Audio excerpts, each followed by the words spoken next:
Welcome to 5-Minute VFX. As with any craft tutorial, this will actually take several hours. You'll need a DSLR camera, an HDRI camera, a prohibitively expensive computer, an Eldritch summoning circle, and some fucking ball. Hey, what's going on? I haven't been able to decide how I want to do these videos yet, and I just keep changing my mind and not making them, so I decided I'm just gonna sit down and start talking. This week, a couple days ago, I made a video where Matt kicks me through a window.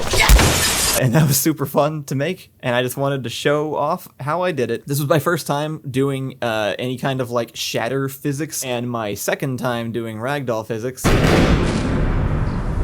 Basically how this worked is we had these shots of Matt kicking, and then me standing there like just saying hi and standing still. The only part I actually had to generate was me flying backwards and hitting the window, which is good because it means none of the CG parts come into existence until they're like moving at super high speeds and all blurry and stuff. The main pieces are the reconstruction of the area we were in, which I used photo projection for, which you may have seen in some of my other videos. I just took a screenshot, roughly built the same geometry, so you can see that the table's like all smeared back there and stuff, but it's okay because you can't see it from here. I also didn't have to make that part look perfect this time because I wasn't going to be rendering any of the scene. I was only going to be rendering me and the window that I'm hitting. So all of this is purely just so that it like casts shadows on my 3D model and reflects light appropriately. It's also why this like incredibly detailed car is here. I don't know why I got such a high resolution model, but it is purely because there was a white car reflected in the actual window.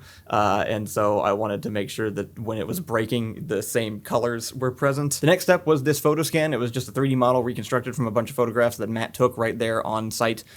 So that the lighting just matched already, and so did like the folds in my clothes. I just stood in the exact same position because again, it was gonna fly pretty fast, so it mattered more that it matched all of like the color tones and all of the shadows and stuff in all the right places. We even did this with a DSLR and it didn't turn out great. I guess we were just in a rush. Photo scanning is still sort of like a 75-25 hit miss for me. Then I added bones into the model. This arm doesn't even have one because it's like glued to my side from the scan, and it's a very basic armature. There's nothing really fancy going on here. But instead of animating the skeleton in any way, what I did is just make all of these really basic shapes to correspond to each bone and roughly encapsulate the 3D volume of that part of my body. Those all got turned into physics objects and attached together so that they actually perform the ragdoll simulation. I then attached each bone to one of those objects and then parented the actual model of me to the bones. So there's like 3 layers of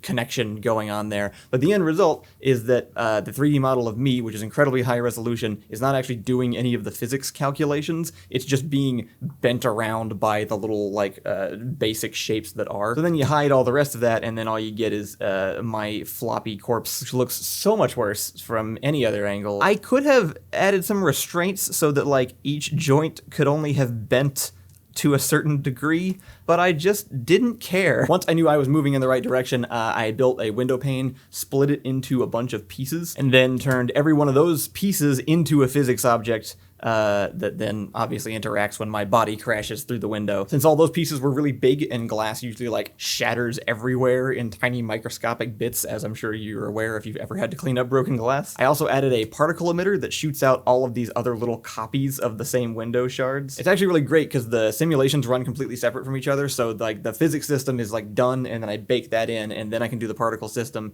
and it just makes everything run a whole lot smoother. And then I noticed in the original shot that there's this poster up here on the window. So once everything else was already set, I decided to throw in a cloth simulation of the poster in between me and the window just to get that extra layer of just stuff to smash through. And after that, it was just compositing, which is just adding the effect that I generated into the original footage and tweaking things until it looks like they are actually in the same shot. The most noticeable example is that Matt's leg stretches to hit me right here, which I actually think makes it look better, especially since it's such a cartoony effect to begin with. The build up to a move is actually more important in animation because your brain is really good at knowing what to expect from physics, so the actual move can be really fast. And I think this is a good example of that because Matt does this whole big like ninja jump, which is great. And aside from that, it was just a bunch of little tiny things that is kind of hard to see, like fading from one shot of the table to another because they didn't actually match up very well, and I was too lazy to do that in a way that wasn't noticeable. But you still don't really see it because you're looking at the ridiculous stuff that's happening higher up in the frame. I think it all works pretty good. I stayed up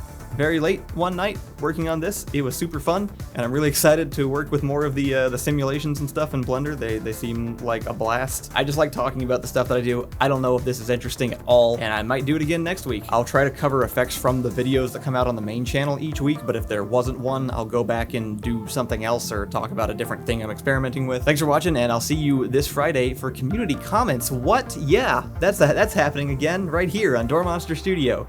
Have a good day.